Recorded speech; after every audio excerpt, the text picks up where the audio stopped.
What to do, YouTube? Engine for Life here. Back again, bringing you part 7. We're almost done. So, let's get into it. Next Pokemon on the list will be Tentacruel. So, Tentacruel, his pros are its typing, poison, and water's pretty good typing, especially defensively speaking. It has nice bulk, 120 base special defense, and decent defense as well. I think maybe 70. Its ability got Rain Dish, I believe, during the through the Dream World, and on the Rain team, it's not as a reliable form of recovery, but it is something. You know, with Protect, you can recover, I think, like 8% each turn, or something like that. And then Rapid Spin which is a pretty good spinner, defensive spinner, and also can set up Toxic Spikes as well as absorbing enemy Toxic Spikes. So overall, just a good defensive Pokemon. Its main cons are going to be its lack of recovery. Again, Rain Dish does help out with that, but still, again, like status, like for example, Burn pretty much eliminates the Rain Dish recovery, the Rain Dish and Leftovers recovery. Basically makes it cancels it out. So you know, a status like Burn or would really hinders Tentacruel, and it does have to rely on Protect, and Protect can get predictable at times. So you open yourself up for setup moves. So overall, you know, Rain Dish is good. It's added to it adds to its utility, but it's still not, you know, recover at the end of the day. Now the old sets you saw for Tentacruel, defensive, especially defensive, were the main sets. And while Gastrodon was running around, you saw that Life Orb set with Giga Drain, Hydro Pump, Ice Beam, and then other moves, I think like HP Fire or whatever. So yeah, definitely you saw that set. But once Gastrodon's usage went down, then that moveset's usage went all the way down to near zero, and you just saw mainly defensive, and especially defensive sets. One thing to note also about its typing is it's a poison type, so it's going to be good against fairies. So you may be able to see that Life Orb set come back with Sludge Bomb added onto its moveset. Because Tentacruel does have some decent speed, 100 base speed, it's surprisingly fast, despite its looks being a giant squid thingy. No, but its special attack isn't great. Only 80 base special attack, so I don't really think an offensive Tentacruel is too viable, even though it would just be something. It's definitely different. You can say that about it. It's definitely different. But, you know, being a poison type, maybe. I don't think that running Sludge Bomb over Scald will be more beneficial for Tentacruel in the long run, because normally on Rain teams you have Protect, Scald. Those are going to be like just gimme moves, then Rapid Spin, then either Toxic Spikes or Sludge Bomb now. So you may see Tentacruel start to carry Sludge Bomb. Again, if they do that, then again Ferrothorn will completely wall it. You could hope for Scald Burns, but that's really your best offense against Ferrothorn. So you do have to worry about that. But again, you know, that's why you have 5 other teammates. So that's Tentacruel. Don't really see it doing much of anything different other than maybe running the Sludge Bomb now on its moveset, using that for its final move slot instead of something else. But you're probably just going to see either a Toxic Spiker, or people will probably just substitute Toxic Spikes for Sludge Bomb, and then otherwise Tentacruel is just probably going to do the same thing that it's been doing for a long time. Now, next Pokemon we're going to get into is Celebi. Celebi's pros, it's 600 base stats, meaning 100 in everything. It's grass typing, the grass type buff that they got. So Celebi is a near perfect Breloom counter. Breloom can do nothing to Celebi now, whereas before it could spore it, predicting a switch in, and then obviously Celebi has the natural cure ability, so that would basically force it to switch out, and then you could get up a free sub as well as put something else to sleep. But now that's not going to happen anymore. You don't have to worry about it. If you bring Celebi on your team, you can just chalk off Breloom as not a threat anymore. So unless of course your Celebi dies, then Breloom will be a threat again. But yeah, so the grass type buff is really nice. It already could absorb Leech Seed, but now it could absorb moves like Stun Spore, Sleep Powder, maybe Sleep Powder as well. I don't know. But Cotton Spore, although really the only thing for the main moves you're probably going to be able to absorb is Sleep Powder and Spore. So that's really good for Celebi, and it has a really good supportive move pool. It has access to moves like Heal Bell, Baton Pass, Swords Dance, Nasty Plot, Calm Mind. You know, it has some really nice supportive moves, as well as it gets Recover, Leech Seed, so Thunder Wave as well. So Celebi has a really good supportive moveset.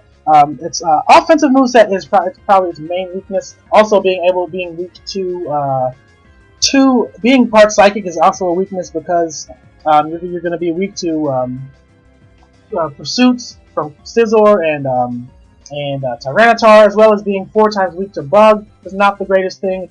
didn't really put that on the list, but those things are kind of obvious. Now, the old sets that you saw with Celebi are especially defensive and physically defensive, as well as the Life Orb 3-attack set with Giga Drain to as a way to get your health back as well, and then recover. And then sometimes you saw the Nasty Plot with 3 attacks. So you had Nasty Plot and recover, and then 3 attacks, 2 Giga Drain, and 2 other attacks.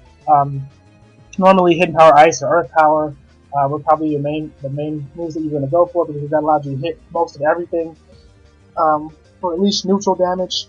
So those were the popular Celebi sets. Obviously, the defensive sets are probably the most popular, most effective Celebi sets. Next generation, I definitely think that you're going to see more grass types in general, not just Celebi, but as well as Venusaur. We're going to see more Venusaur because of its Mega Evolution. We'll talk about that later in this video. Definitely think that grass types may be standard on every team, as well as grass type.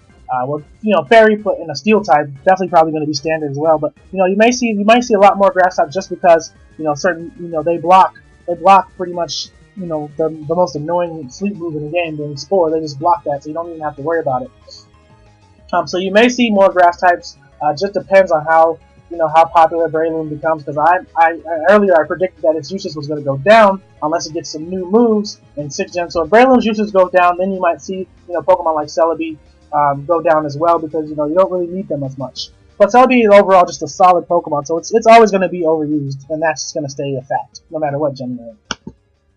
Now, the next Pokemon we're going to talk about is Thundurus T. Obviously, the normal Thundurus got banned because it was just too good, and this Thundurus boasts some really high special attack, base 145, and it really has a solid offensive move pool. It has access to Volt Switch, Thunderbolt, Focus Blast, Grass Knot, where you can run Hidden Power Ice.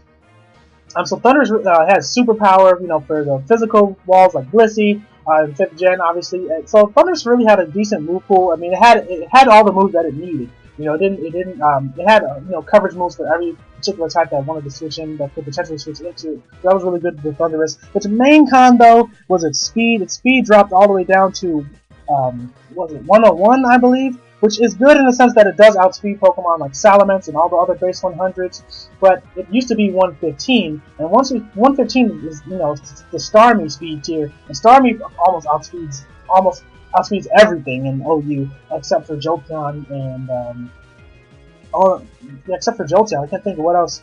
I think Starmie is just under Jolteon and Alakazam as far as speed is concerned. And so Thundurus used to have 115 base speed, so it was in that speed tier. Now it's it's outsped by Latios, Terrakion, Infernape. So it's just not as good as, and that's why it remained OU. People thought its special attack's way too high to be overused, but then again they forgot the fact that Chandelure also has base 145 special attack, but it's also crippled by low base speed, and I think that was Thundurus T's main weakness was its base speed. Now its old sets, there was Life Orb for attack, for Life Orb with Nasty Plot. There was the Choice Scarf set. Not many people really ran Choice Banded or Choice Specs. I actually tried out the Choice Banded Thundurus. It isn't really that good, honestly. There's also there was the bulky Nasty Plot set that was popular for a while. Then the Double Dance, which is basically agility and Nasty Plot set that was really potent late game sweeper. And there was also the Life Orb version, or the bulky version of the Double Dance set. So overall, Thundurus is a really good Pokemon. I'm actually surprised to see that its usage dropped so low, dropped down so much, especially with so many rain teams running around. I feel like Thundurus and rain teams just went hand in hand. But I think it's because people opted for more towards Keldeo than Thundurus, because Keldeo was just hit much harder than Thundurus did in the long run, because it got the boost from its Hydro Pumps got boosted by the rain, especially with the Choice Spec. So next gen, unless Thundurus gets some new move, there is that Parabolic Charge move, but I really don't think that move is going to replace Thunder. Plus, we don't know if every electric Pokemon is going to be able to get it, but I'm pretty sure they will be able to. But bulky electric type Pokemon, I know that may be a thing, and you could get some HP back. I know Pokemon like Zapdos should probably make better use of it than Thundurus. I don't really think that you're going to be able to replace Thunder or Thunderbolt with that move. So I don't really think that Thundurus is going to change much, and I think that its usage is probably going to stay about the same, because that 101 base speed is good, but it's not good enough for what Thundurus wants to do. Although it does have a really good move pool, so I don't know. I don't know. I guess it just depends on how how people feel about the Pokemon. Because right now they're not really too high. They're not really too high on Thunders, but things may change in 6th Gen. You never know.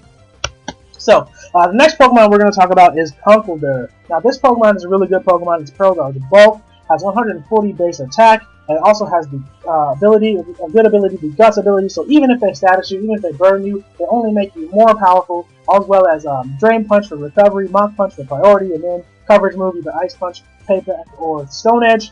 And the cons for Conkeldurr are going to be for the next gen are going to be increased counters, because you already have Blitzcore and Landorus and Gyarados, which can counter this Pokemon pretty easily. You're also going to add Honedge plus any Fairy to the mix, and that's going to spell trouble for Conkeldurr, especially if Pokemon like Clefairy or Blissey turn into Fairies. Pokemon which you once used to be able to set up all day on, now they can take you one-on-one because they resist your fighting type moves, and then Honedge just resists pretty much every single move that Conkeldurr has except for Payback.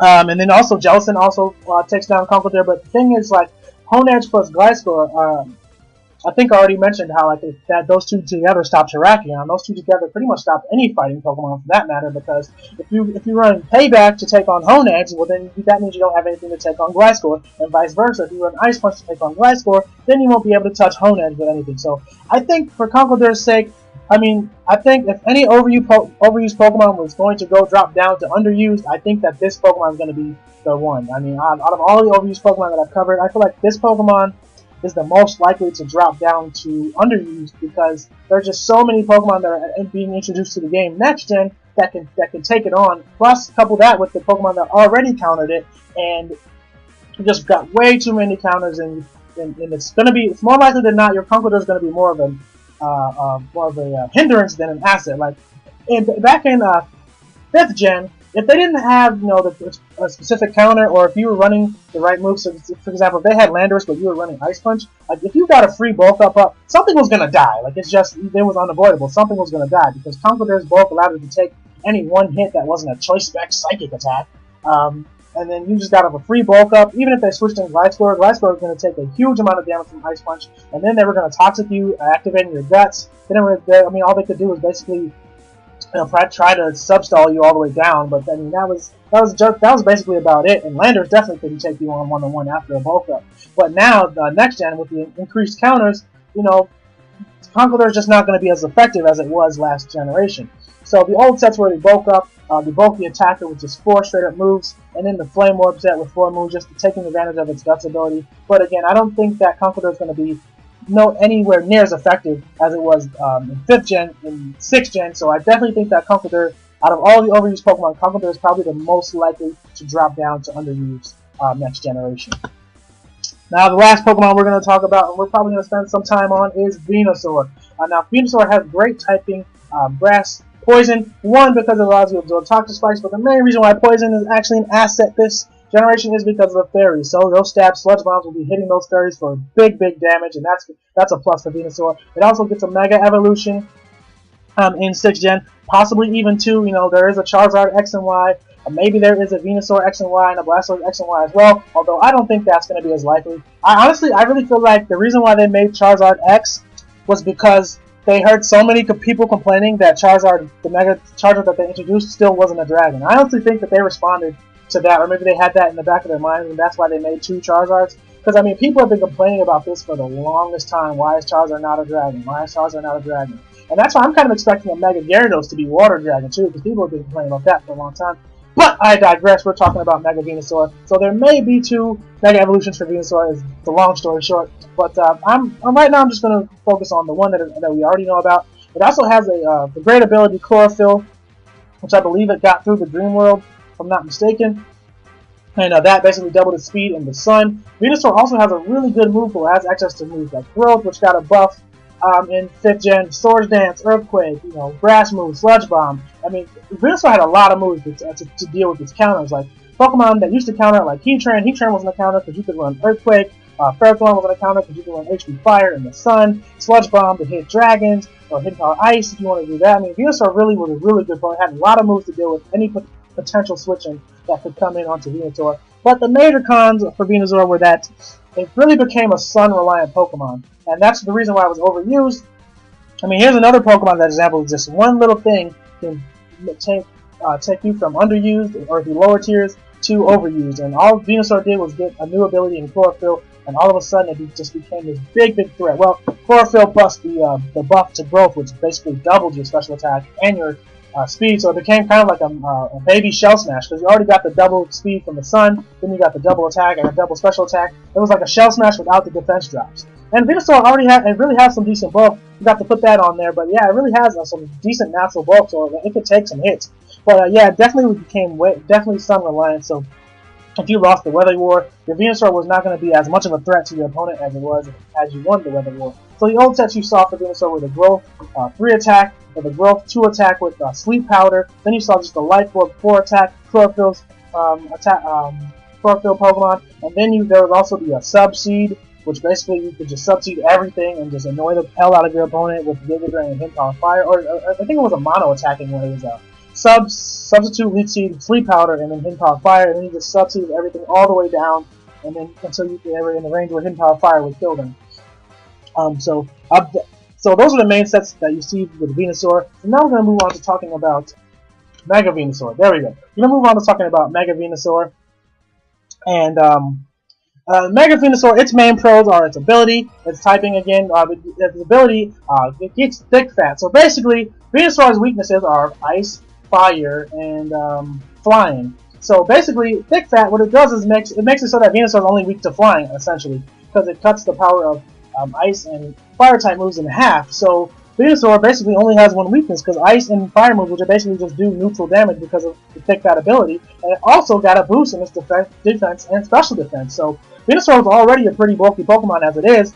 Couple that with the new ability and the more higher defense and special defense, and you've got yourself a beast on your hand. And I definitely think Mega Venusaur is one of those Mega Evolutions that are actually going to be that have the potential to be better than the original. Like certain Pokemon, like for example Mega Blaziken or Mega Garchomp, like in all honesty, those Pokemon just aren't going to be as good as the originals, because unless they get some super duper huge attack and special attack boosts, they won't be able to make up for the loss of being able to use Life Orb or Choice Scarf, or like a Yache Berry in Garchomp's case, or Leftovers. They won't be able to make up for that. So but this Pokemon is the exact opposite. Because of its ability and its defense and special defense boost, this Pokemon is definitely a viable option instead of running the standard Venusaur. Now the main con that comes with running Mega Venusaur is, well, the loss of Chlorophyll was the main con, but also you lose out on items like Leftovers, Black Sludge is more likely an item that you're going to use,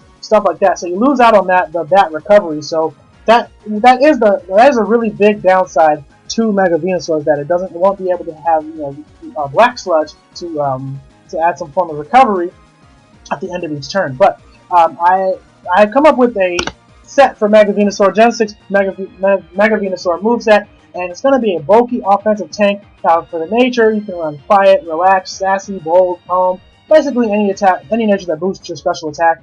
Now the EVs, you're going to run on max HP, max special attack, or what you can do is you can run a combination of defense or special defense EVs, depending on your playstyle, depending on what you want your Mega Venusaur to do for you. Now the moves are going to be Growth, Earthquake, Sludge Bomb, and Fire, or HP Fire. You see that Earthquake, Sludge Bomb, HP Fire all the way down. Basically, the only move that's going to stay constant is Giga Drain. I mean, you definitely can't live without Giga Drain, especially with the lack of leftovers. You're definitely going to want to keep your Giga Drain. Now you can also throw Leech Seed in there within that first move slot with the Growth Earthquake slot. You can throw Leech Seed in there to add some extra recovery. So Leech Seed plus Growth plus Giga Drain will give you some nice health back. But mainly Growth, because it boosts your attack and special attack, and because you have Thick Fat, Pokemon like Heatran, they don't have any real way to hurt you. So Heatran, even Fire Blast from Heatran, Venusaur is just going to eat those up. That's why the special defense EVs will really help in that aspect, to take some Fire Blast or Lava Plumes from Heatran. But you can Giga Drain or Growth up. You're basically a Growth. You're guaranteed at least one Growth, because it's going to be hard to take Venusaur down in one hit, especially with the lack of flying type moves. Venusaur is going to be a bulky beast. So you can get up a Growth, boost both your attack and special attack, and then your Giga Drains, your Sludge Bombs or HP Fires, or even your Earthquakes. Earthquakes mainly for Heatran. But you can do those. Now your moves are going to hit harder, especially if you run max HP, max special attack. You know, you're going to be a threat, a bulky threat. So you're not going to be able to be taken down with one hit, and you're going to be able to recover all the damage that you do take off with the Giga Drain if they don't resist it. You know, Sludge Bomb for those fairies or for the grass types like Celebi that you can't hit with Giga Drain. HP Fire for the steel types and Ferrothorn. So I think that the growth. Giga Drain, Sludge Bomb, HP Fire set's probably going to be the most effective set. The only thing you can't deal with that particular set is going to be Heatran, but again, 5 other pokes on your team. So all you know, if you run Venusaur alongside like a Dugtrio, you know, and then you know get as soon as they come bring in their Heatran, you bring in your Dugtrio up for free, trap that bitch and just kill them off with the Earthquakes, or allow your Venusaur free reign to just wreak havoc on the opponent's team. I think that's going to be really good. Or you could run, you know, just straight up 4 attacks, just bulky offensive take with 4 attacks, Giga Drain, Earthquake, Sludge Bomb, HP Fire. Then that would allow you to attack to hit everything that could potentially switch into you. So I really think that this Venusaur set's going to be really, really effective next gen. Obviously, we know that the Chlorophyll Venusaur is very, very effective. Another move that you could put in there is a Sleep Powder. I forgot about the Sleep Powder as well. But then again, you know, because of the nerfing of grass moves, it may not be as effective in 5th gen, because they can basically switch in any grass type Pokemon and take that on easily. But then again, like, you know, what grass Pokemon can really switch onto Venusaur? So I definitely think that Sleep Powder might actually be a really, really good option. And another great thing about Mega Venusaur is it's able to take on the opponent's grass Pokemon with ease. I mean, it can take on Breloom because it can't be spored now. It can take on Celebi. It can take on Ferrothorn if it packs HP Fire. It can take on Celebi if it has Sludge Bomb. So Venusaur is basically an anti-grass Pokemon. So Venusaur is going to be a really, really good Pokemon next generation. I'm predicting it's going to be very, very good. I think that its usage is going to go up. You know, right now it's kind of low towards the lower end of the usage ladder, but I definitely think that Venusaur's usage is going to go up, both Mega and regular Venusaur, because with the introduction of Mega Charizard, I think that people are going to use Sun Teams a lot more, especially because now they have 2 Pokemon to set up the weather, being Ninetales and Charizard. I think that that's going to give Sun Teams the needed boost, the boost that they need to go up against the other teams like Rain and Sand. So that's going to do it for this video, guys. Don't forget to rate, comment, subscribe, all that other good stuff, and see you tomorrow. Deuces.